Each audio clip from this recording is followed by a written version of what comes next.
chant some of the previous names and then we'll add one more tonight. Om Jitendriyaya Namaha. Om Jitendriyaya Namaha.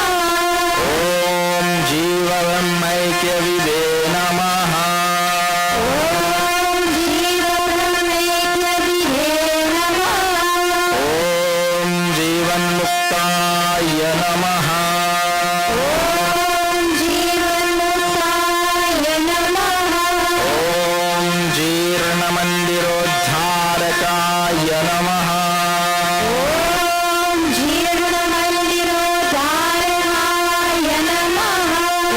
Om Tapovana Shishyaya Namaha. Om Tapovana Shishyaya Namaha. Om Tapasvine Namaha. Om Tapasvine Namaha. Om Tapanashanaya Namaha. Om Tapanashanaya Namaha. Om Tirthaswarupaya Namaha. Om Tirthaswarupaya Namaha. Om Tejasvine Namaha. Om Tejasvine Namaha. Om Dehatikaya Namaha. Om Dehatikaya Namaha. Om Dvandvatikaya Namaha. Om Dvandvatikaya Namaha. Om Drhanishchayaya Namaha. Om Dhruvnishchayaya Namaha. Om Drhanishchayaya Namaha. Om Dhruvnishchayaya Namaha. Gurudev is called Dhruna Nishchaya. Dhruna Nishchaya means one who takes very strong, firm resolution. One who makes a decision very strongly. You know, like when we make decision, from New Year's Day I'm going to stop this and stop that, and 2nd January start back. That is called as Dhulmo Nishchaya. We have Dhulmo Nishchaya, means shaky. When we take some decision. But Dhulmo Nishchaya means that is strong. What English is given here? Sargent one, the firm and determined one. Strongly determined. You take a firm vow or oath or some sort of pratignya we call in Sanskrit. But when you do it firmly, not just take it today and break it tomorrow. How many times we have made so many different vows in our life? We'll do this, we'll do that, we'll start this, start that. Like Hanuman Chalisa, just now we were chanting. How many people say, I will learn Hanuman Chalisa by heart? Then what happened? Hanuman Chalisa, every single Hindu should know that thing by heart. It's the most simple stuti in Hinduism.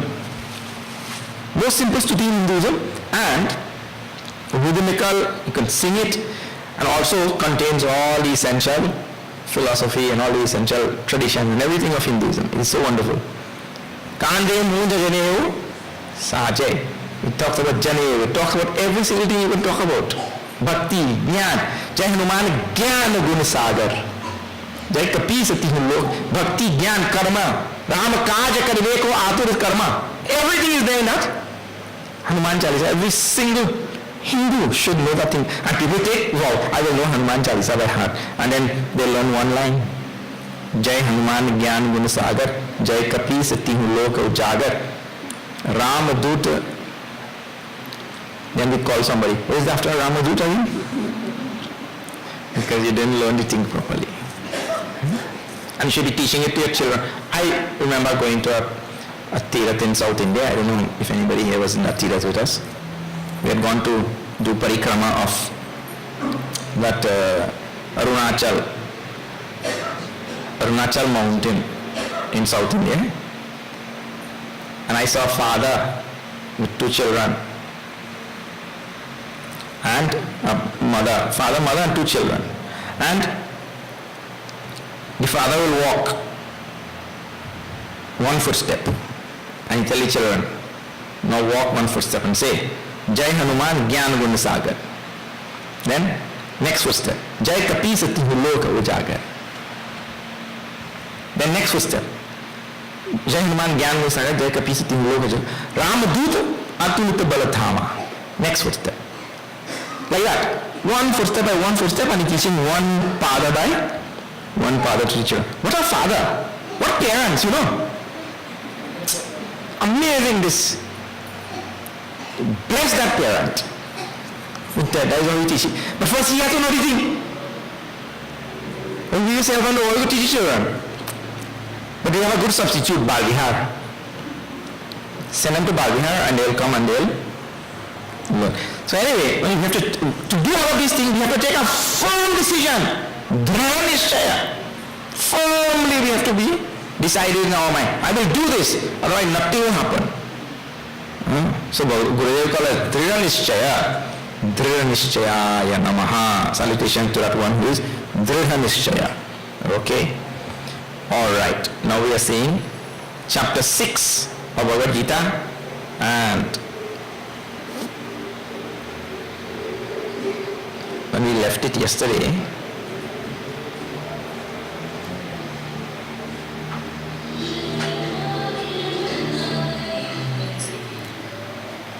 we reach now verse number 17 finish. Right? We'll chant from verse number 18 and I'll tell you the context which is going on here.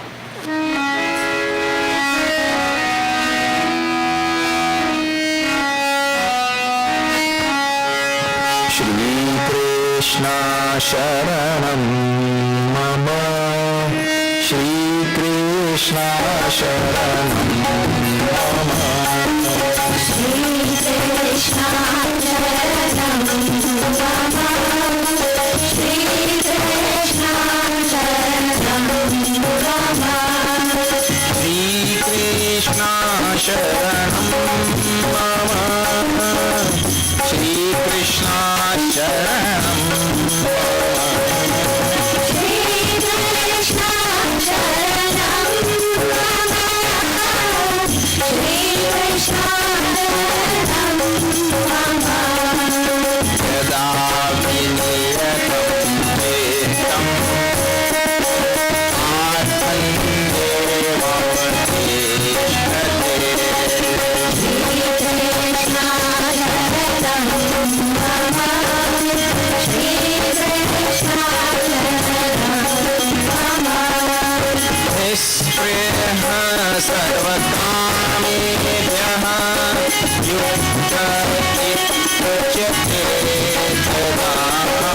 Shri Krishna Sharanam Mama, Shri Krishna Sharanam Mama, Yatha dito vivadastha nindate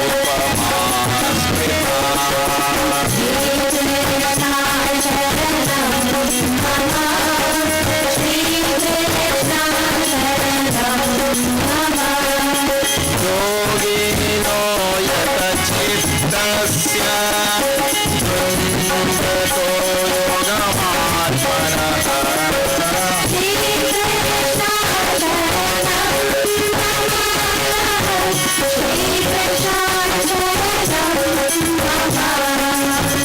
Yatto paramate chitam nibuddham lokasevaya.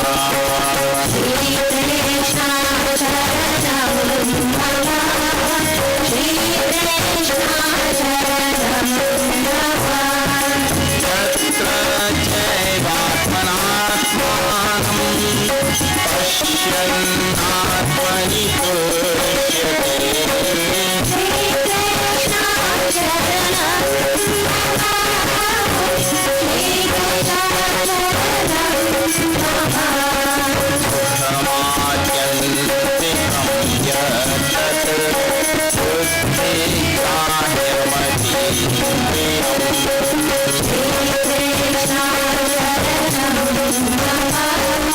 Shri Krishna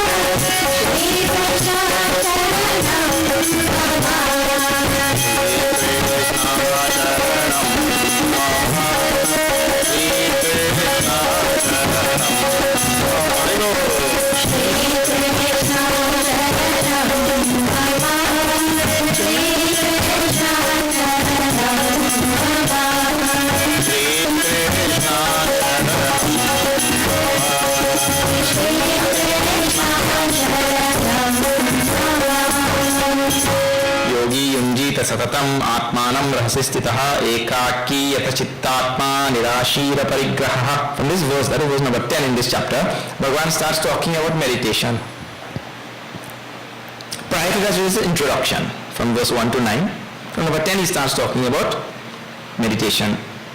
And then he said that we have to find some place which is solitary and we have to be alone and we have to put some seat there, sthiramasanam atmanaha, chailajana kushottaram, some seat, all the details I told you on previous night. And then one has to go inside. Renounce all, bahibahyan chakshushaivantaro bhuvoho. You renounce all things outside and now make the mind introverted. And while telling that, Bhagavan realized that a very important thing has to be said, This is very, very important. I don't take it lightly. And that is, if I do not live a life, in my daily life, if I don't live that life that is conducive to meditation, then better forget about meditation. You cannot be living a worldly, materialistic life that is all the time centered in dog-eat-dog competition, rat race and that kind of thing, and you only taken up with that whole day and wheeling and dealing and all that kind of thing, and then you want to try to meditate. I told that will not be meditation. That will be stress management session. That is something else. Because whole day you have stress and you're going in the evening just to manage stress. That is not meditation. Meditation means I have to do my karma for a very long time. See, this is how the whole topic built up from chapter 2 all the way to now. I have to do my duty well, dedicate my duty to Bhagavan. And for a long time I'm doing this, doing my work in yajna spirit, in seva bhav. For a long time, that will bring quietude of mind, that will bring contentment in the mind, peace in the mind. It will also bring a great amount of chitta shuddhi is called, purity of mind. Such a mind only that has been really tempered well by years of seva, service, and also attending satsang and listening to shastras, that mind will become calm. It will turn away from all worldly things and turn towards God. That type of mind, a spiritual mind that has turned away from worldly things and has turned to God, that type of mind is able to sit in meditation. And I told in between all of this also, you can't be having a worldly life and a spiritual life. You will have to make a choice. You can't have two. But the choice also is a very nice one. In order to have a spiritual life, you don't have to run away from the world. You just have to change your outlook and attitude towards the world. Right now we see the world as something covetable, to take and hoard and possess and own and, get my piece of the pie. And who don't get, I get their business. I get mine. At the cost of others also. That is worldly life. All I'm thinking about, what is important to me is only worldly things. That is a worldly life. If I do my work in the world and what is important to me in and through all that is God, then that is called a spiritual life. I do my worldly work, but the worldly thing is not important. The God inherent in all worldly things, that God is important. That is called a spiritual life. Okay. Now, after I have really done that, Bhagavan says, now I am ready for meditation.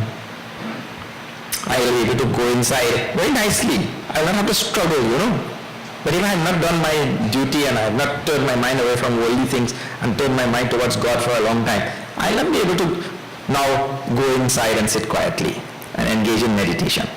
So, this is what we are talking about, our lifestyle. And last night when we left it, I told that in our lifestyle, there are three main things. Eat, sleep, and work. And Bhagavan talked about those three. Those three have to be regulated properly. What I eat, how much I eat, when I eat, all that kind of thing. And how much I sleep. And the word which Bhagavan uses is yukta. Yukta hara viharasya yukta cheshtasya karmasu yukta swapnabodasya. Like that. Yukta word which he uses there, that means moderate. That yukta word is one of the most intractable words in Bhagavad Gita. Yukta. Yukta, in every line, every chapter, yukta word will mean something different. That context only will tell the meaning of that word. Yukta. So the yukta word here means moderate. Moderate in food, don't eat too much. Natyashnatastu yogosti nachaikantam anashnataha. He who doesn't eat too much, who doesn't eat at all. It's supposed to be yukta, balance in eating. Right? Don't go on eating whole day. Then, even with eating, you have to think about so many things. A person who is working real hard labor, well, he has to eat more.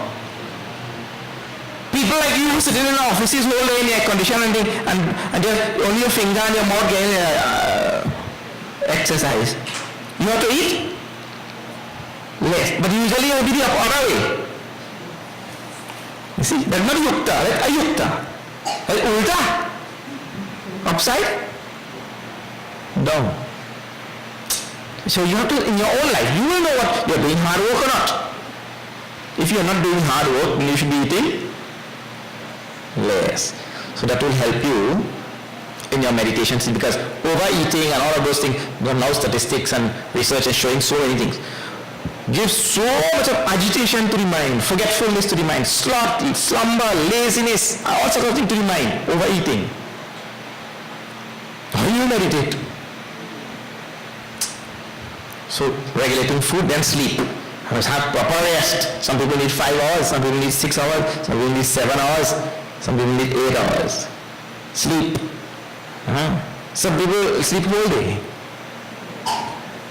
When you don't need it, that also leads to laziness. The mind will become lazy. When body becomes lazy, naturally mind will become lazy.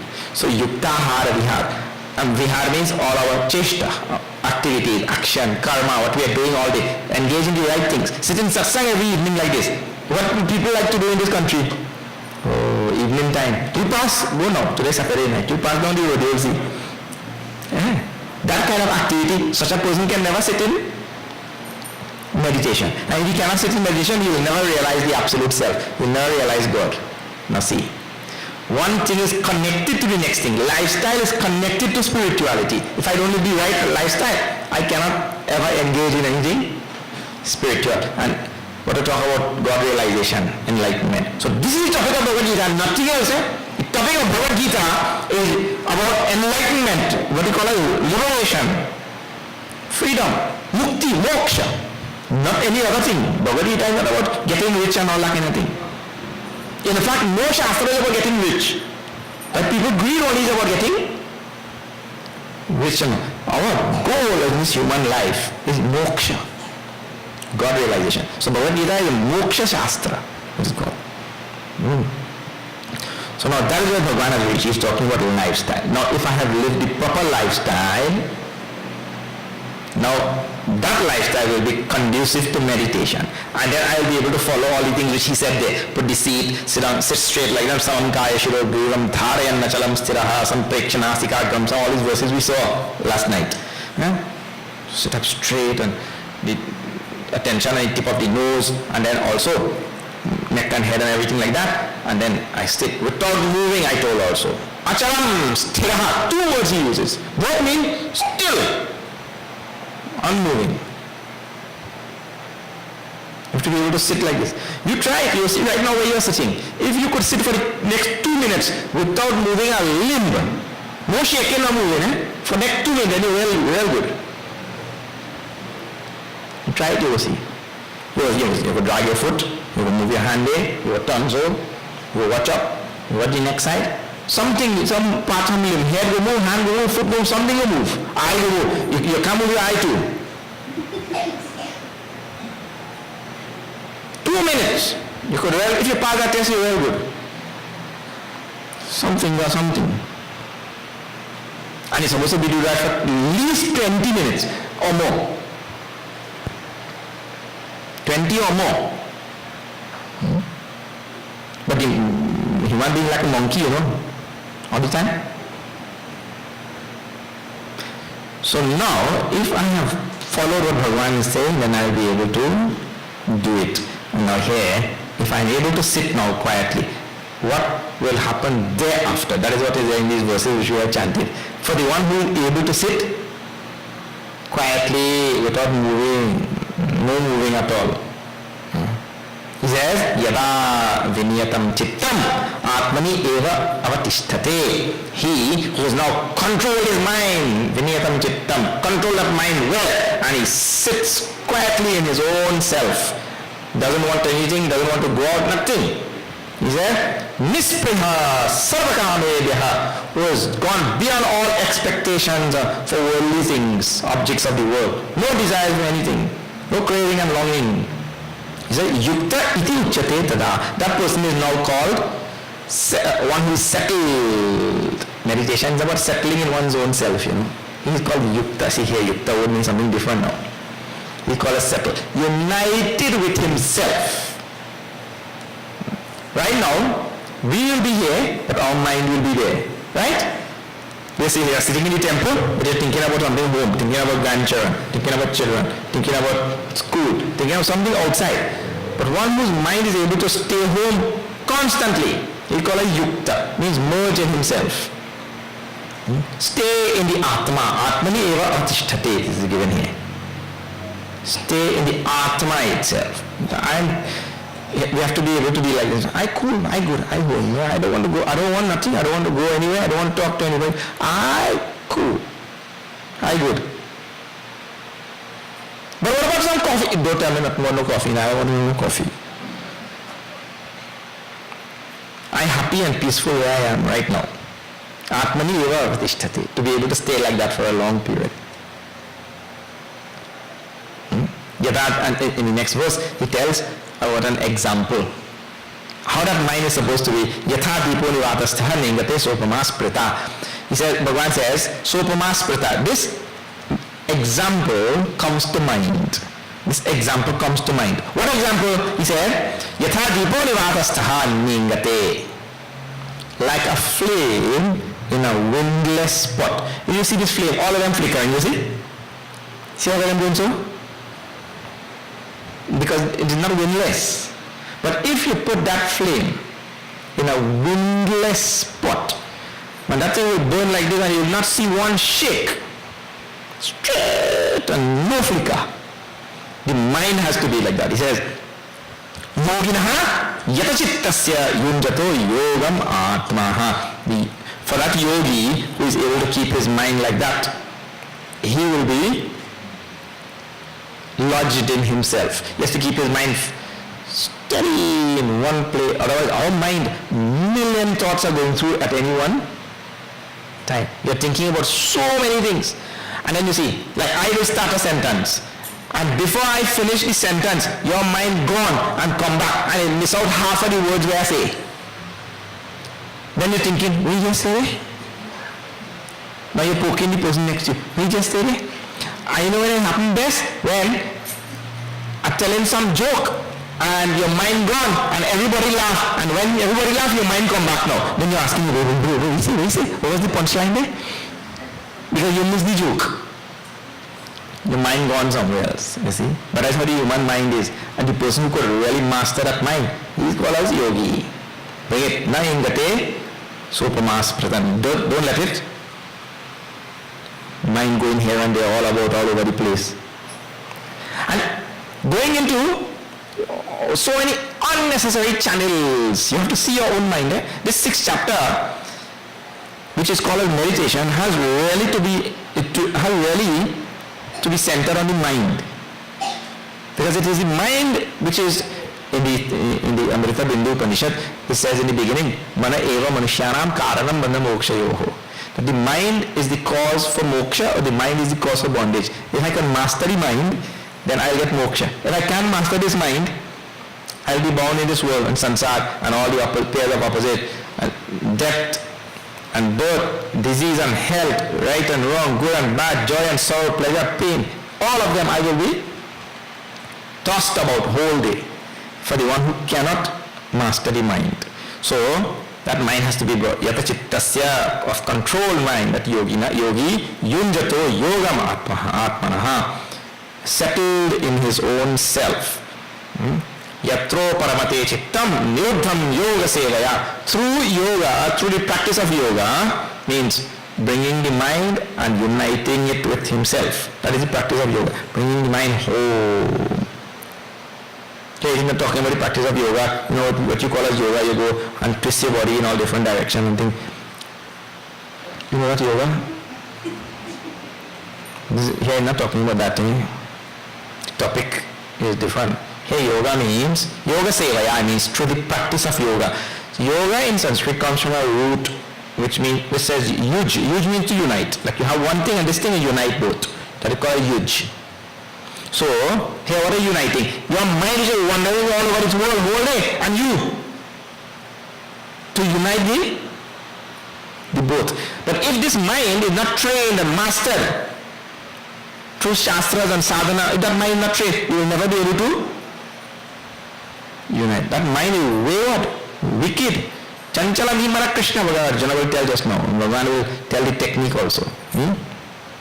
Mind like a monkey. Yatro paramate chittam niruddham yoga sevaya. Through yoga, the one who is uparamate chittam niruddham.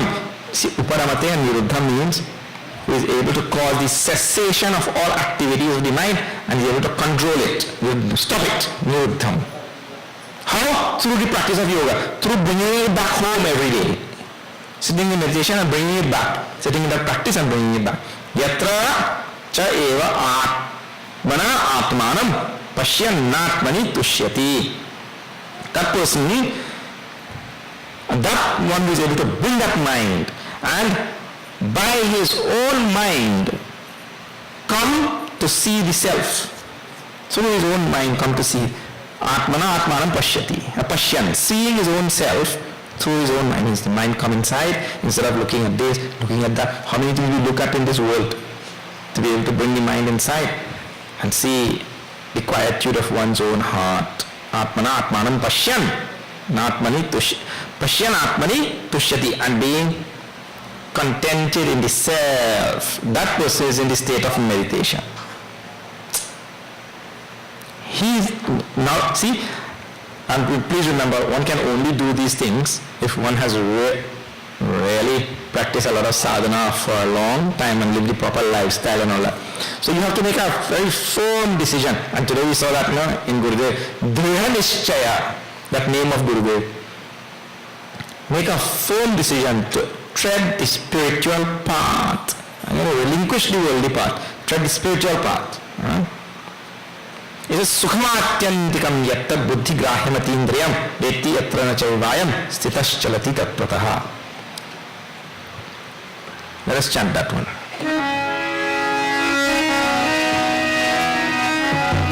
We chanted already. No? Number 20 we didn't chant it?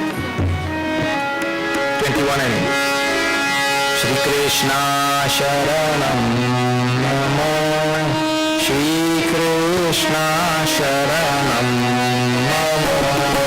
Shri Krishna Sharanam Namo. Shri Krishna Sharanam Namo. Sukhavatyantikam yatat buddhi grahyamatīndriyam.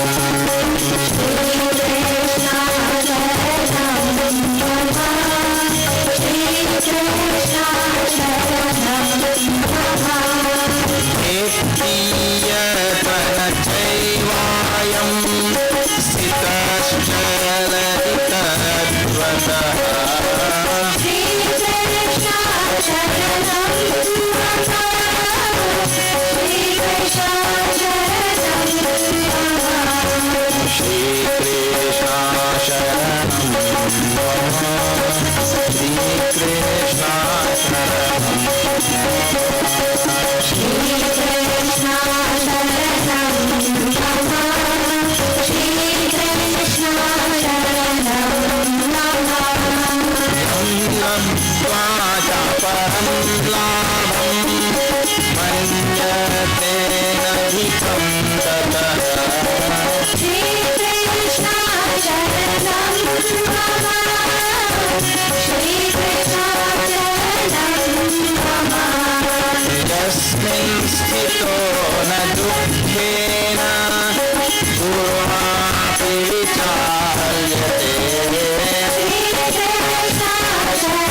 describe. When the person goes inside, what he experiences, and see, people's minds have been so abused by religion, we have all become spiritually demented human beings.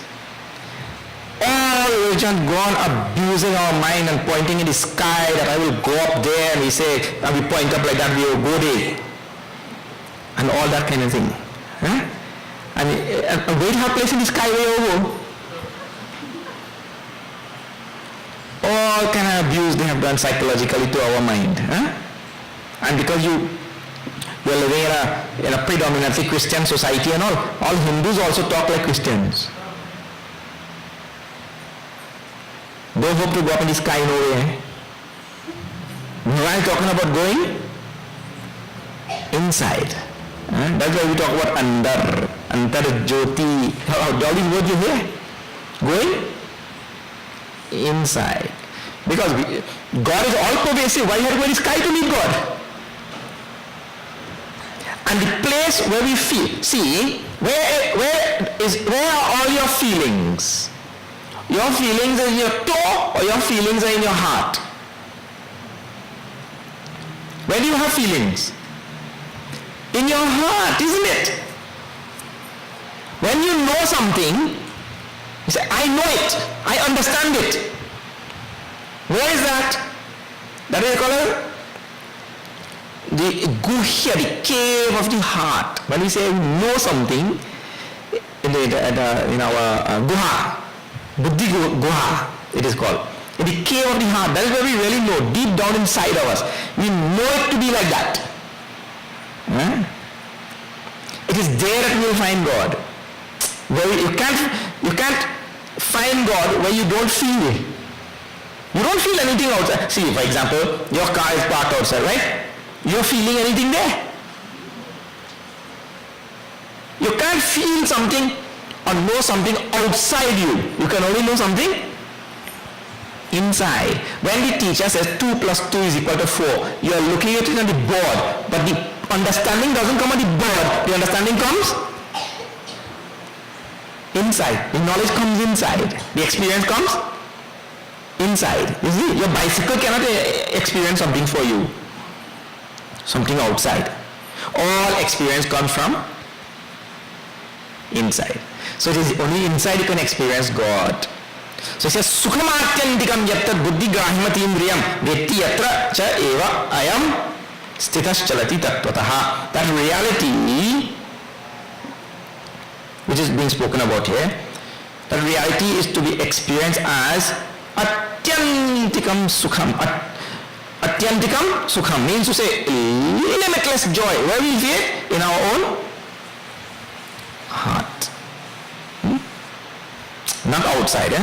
Buddhi, it is intuited by the buddhi, the intellect. The intellect somehow intuitively knows that inside this great peace and see, when you feel good, when you feel happy, when you feel peaceful, when you feel tranquil, all that you're feeling inside. And your intellect says, oh, now I'm feeling great. I don't want anybody to bother me. Leave me alone. Get lost. I'm feeling fine by myself. The buddhi knows that. The intellect knows that. And the intellect knows that really, look here, I'll show you one more thing. If you're carrying a bag on your head, right? And you come and you sit down in the chair for the satsang. Or you're carrying a bag on your shoulder, whichever bag. You come and you sit down here for the satsang. So you will hold that bag on your shoulder or on your head throughout the whole satsang. When you sit down, what is the first thing you will do? You put on the bag, isn't it? The first thing you do is put on the bag. Now, do you have to think, or the buddhi just automatically make you put on the bag? You don't have to think. You can't say, you're not supposed to sit down with the bag there. You can't say, okay, the chair beside me is empty. That chair could withstand 500 pounds. No, not so much. 100 pounds. This bag is less than 100 pounds. So it is, according to the laws of physics, this chair will not collapse. Let me put down the bag here. Anybody think like that? You go through a process to put on the bag. No man, the moment you sit down there, even before you sit down, you don't put on the bag. Isn't it? Without thinking. Because our intellect intuitively knows that it right now, it is experiencing sorrow. Sorrow is carrying the bag. Who want to carry that bag all the time? So they're carrying our weight is sorrow. So the Buddhi knows, when man now was suffering, he had a bag on the head. And one fella traveling through the desert on a camel. And he have a bag on his head. So the camel driver telling him, why you have put on the bag on the camel back? You keep the bag on your head? He said, no man, I'm feeling sorry for this camel. He don't carry me already, I want to carry the bag too. So he keep the bag on his head. That is foolishness, isn't it?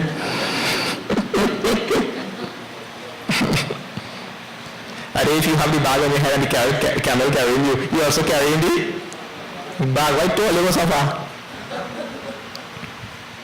The camel don't carrying you or the bag in suffering. No, you have to suffer to keep the bag on your head. Anyway, so the intellect knows when it is suffering, and the intellect also knows when it is happy. And you know, the intellect in this case, it knows it is happy when it gives up the bag. Once you keep that bag on your head, nobody likes.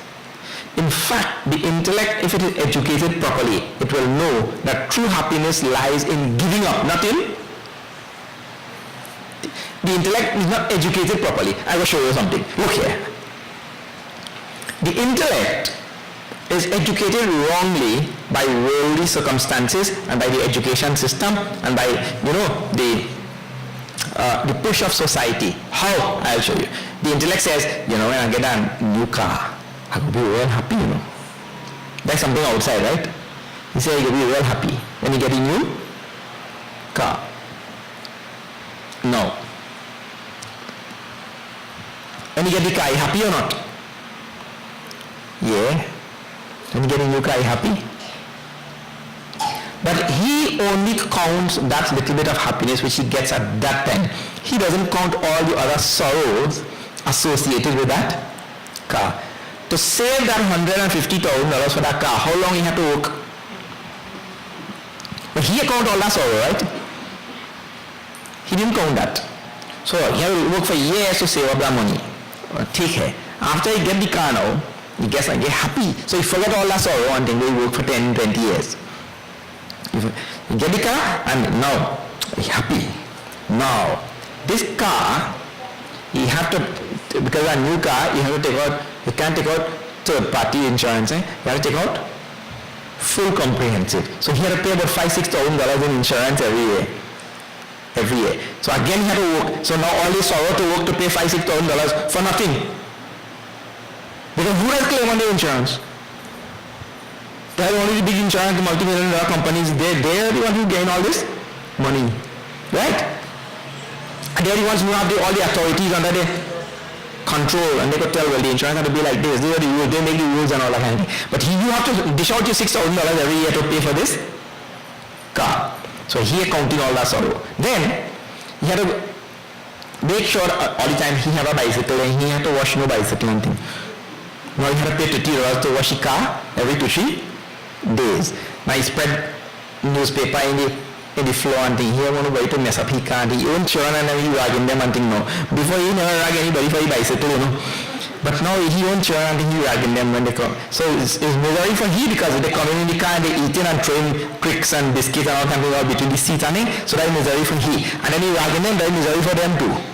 Right? Then that car has come with ordinary rims, and all the neighbors and everybody have nice rims in their car. I'm thinking, man, what the same ordinary rims? I'm going to go and get some nice rims. When you get nice rims, you have to get nice tires to suit those rims too. Right? So you go on there now, that is another $10,000 you have to dish out there for tires and rims. Right? So, all this sorrow he accounting. Then, when he's sleeping in the night, He never think that somebody got Tiffy bicycle. But when that car parked under the house there now, whole night he thinking, God, suppose I go get up in the morning and me see no car. So in the middle of the night now he get up with one check. And there's a new car and I still paying installment on it too. Because I couldn't pay the full thing, I paid on so much.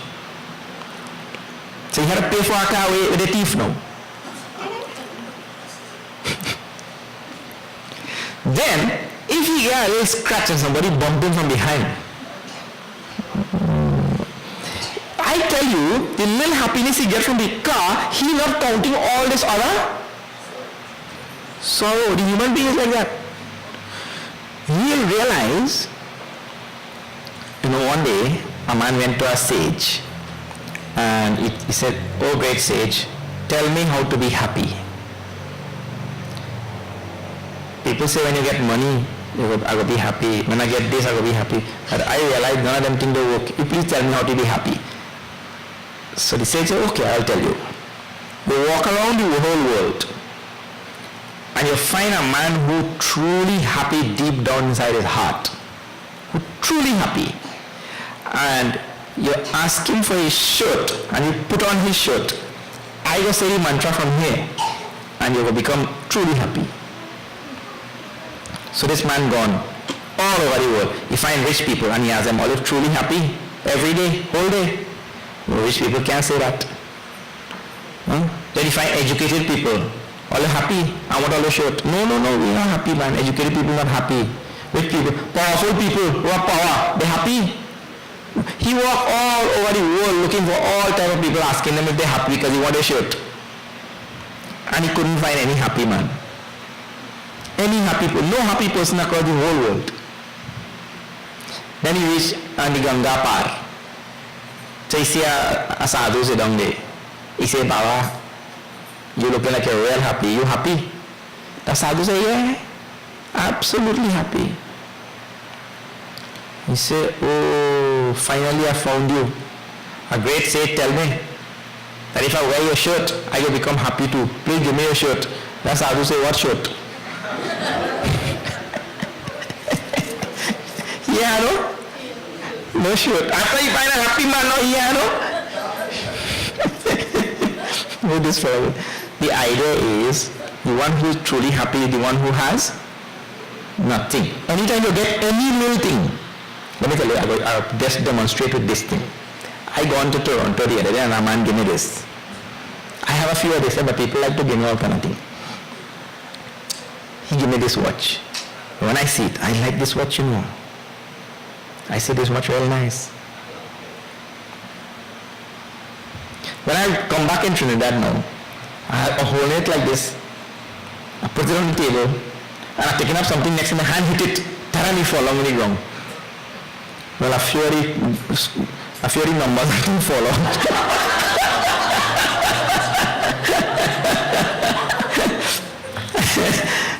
Now, when the numbers didn't fall out and parts inside break, well, my heart break. No, see. Because this thing break, my heart break. Before I had this thing, I was happy or not? Yeah, I good. Me, I didn't know this thing existing. Isn't it? I am not even aware of the existence of this thing. Now I get this thing. Now see, anything you get in your life is like that, Anything. Now I get this thing.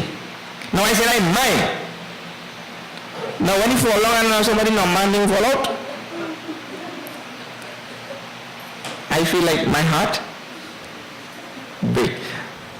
So the idea is anything we get in this world, anything that comes to us, comes with a great liability. Please remember this thing. And the liability is sorrow. Nothing comes in this world free of liability. And it will bring sorrow. So the sadhu sit down there, no shirt. And he is the happiest man. If he get one shirt, let me tell you a story about that. One sadhu They didn't have any clothes except two langoti. Langoti means two loincloth, means two underwear. That's all he have. He owned nothing again. So he they quiet, sit down in a little jhopri. A car shed this big only. He sit down there. So when he wearing one langoti, he have one drying on the line. And when he wearing that one, he wash this one and put it to dry. That is his life. One day now, when he see that one on the line, he noticed a rat bite it. A rat bite the langoti on the line. So a thought came to him now. Well, he have rat around here. And the solution for rat is to get a cat. So he gone in the village and he begged the people, give me a cat now. It have rat by me kutia. So they give him a cat. When he get the cat now, he had nothing to feed the cat.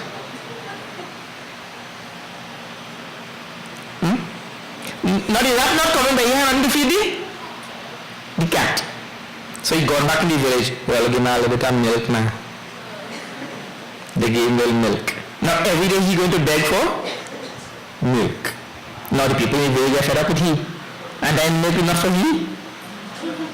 He begging for milk to feed the cat.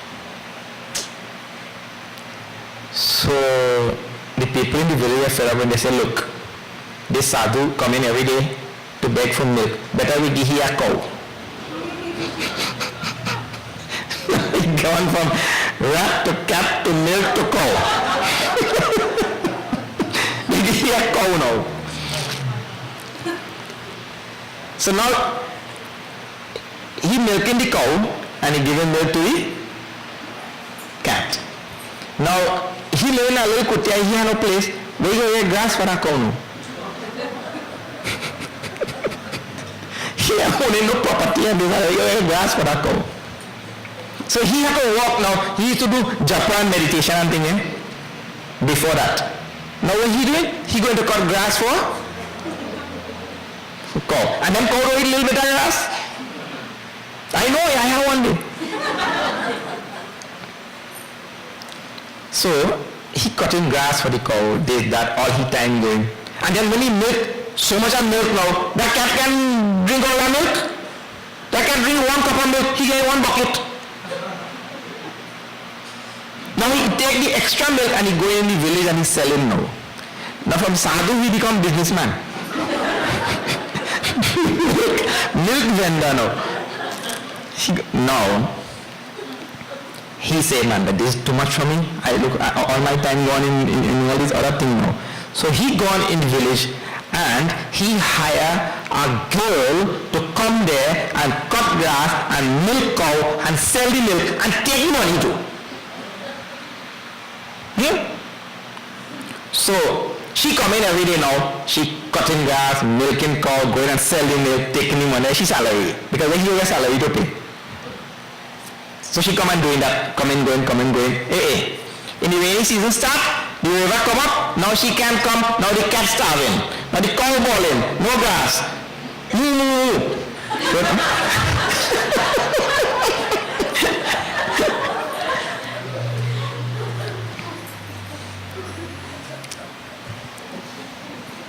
Now you tell that girl, look, rather than going back to the village every night, why you stay right here? Every evening you go in there, come because the river come, you can't come someday, this, that. She stay right here now. Now that kutia, that was, only he could have fit there. Now you have to extend the kutia. You have to get some more cart and thing and build. She stayed there. Well, after she stayed there for a little while, well, one thing lead to another. After 2-3 years, after 2-3 years passed, now we had 2-3 munna come up there now.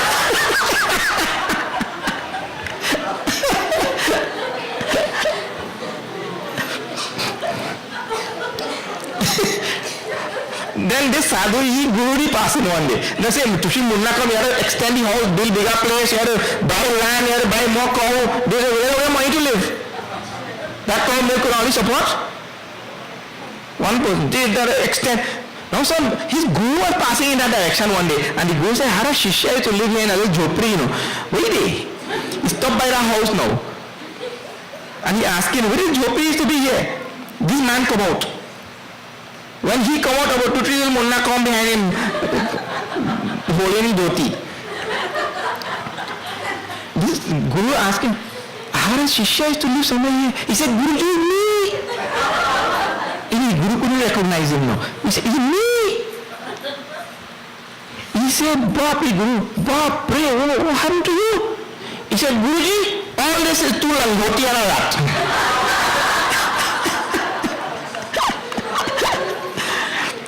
From where to where? The idea is, anytime you bring one more thing into your life, you're bringing an enormous liability that you don't really see. The buddhi doesn't think of it, because the buddhi gets mired up in the little joy that comes from the thing. It gets mired up in that, and it overlooks all the liabilities that come with anything from this world. So what is being spoken about here is a joy of the heart that is free from any objects of the world. It is not a joy that is caused by something in the world. It is a joy that is uncaused. It is our own nature. That's why they say our nature is Satchit Ananda. That own nature is Ananda, bliss. And it doesn't come because of this or because of that or because of the other thing. That is an inherent, intrinsic bliss. That is our birthright.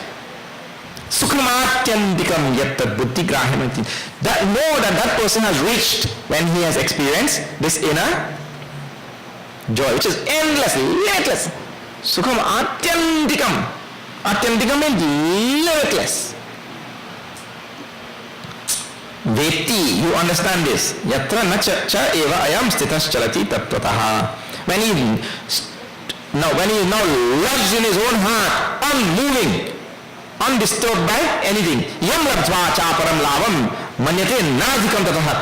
This verse is telling that there is no higher gain than this. You could gain power, money, education, position, this, that, whatever you want in this world, but none of them will bring happiness. Only when one goes inside and finds that limitless joy. There is no higher gain than reaching inside. The same thing is called as God realization, enlightenment, moksha, mukti, this, that, going inside and experiencing that limitless joy of the heart. Yasmin sito na dukkena guruna api vichalyate. Once one has gone inside and found that limitless joy of the heart, even the greatest sorrow in this world cannot shake that person, says. This line says. The greatest sorrow in the world will not be able to shake that person. And one who has not gone inside and not found this happiness in his own heart, man, the littlest sorrow in this world will shake you to your foundation. Any little thing, you see, I tell you, 2 numbers fall out. I just dramatizing and not talking at you. Any little thing will make you so miserable. In the next verse, Bhagavan describes what is this yoga, definition of yoga. This is called the state of yoga, and he describes it now. When one has united with oneself and found that absolute bliss from where nothing can shake us. Shri Krishna Sharanam Mama. Shri Krishna Sharanam Mama. Shri Krishna Sharanam Shri Krishna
दुख संयोगम वियोगम योग संगीतम.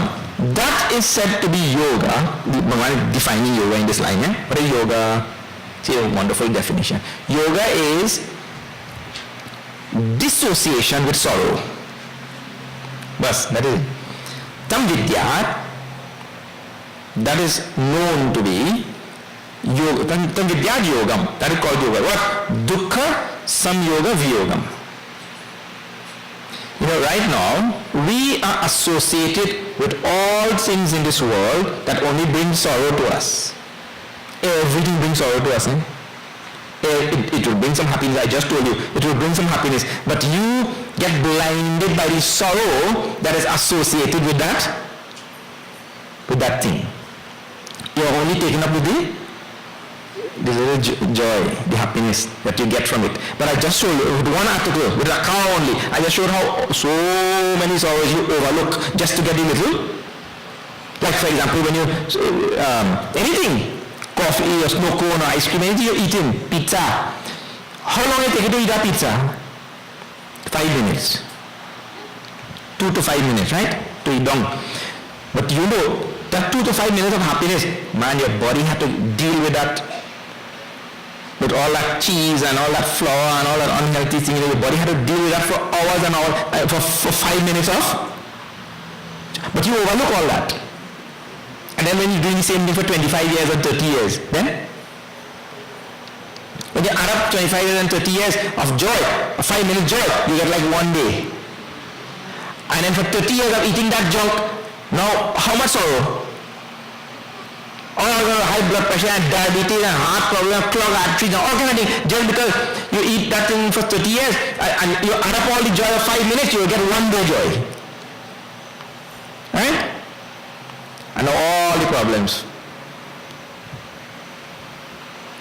We overlook like that. So, if it said, yoga is really dissociation with sorrow and anything that causes sorrow, means give up. Anything that causes misery or brings sorrow to you, that is called as yoga. So nishchayena yoktavyaha yogaha nirvinna chetasa. Therefore, firmly in our mind we should decide to unite with ourselves, giving up all things that cause sorrow to us.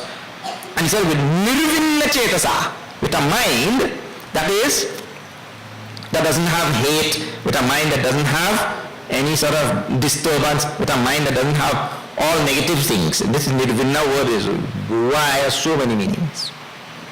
A mind that is not dissatisfied, and mind that is not sometimes some people are fed up. So you shouldn't have fed up, or a mind that is strongly decided, I am going to find my own self.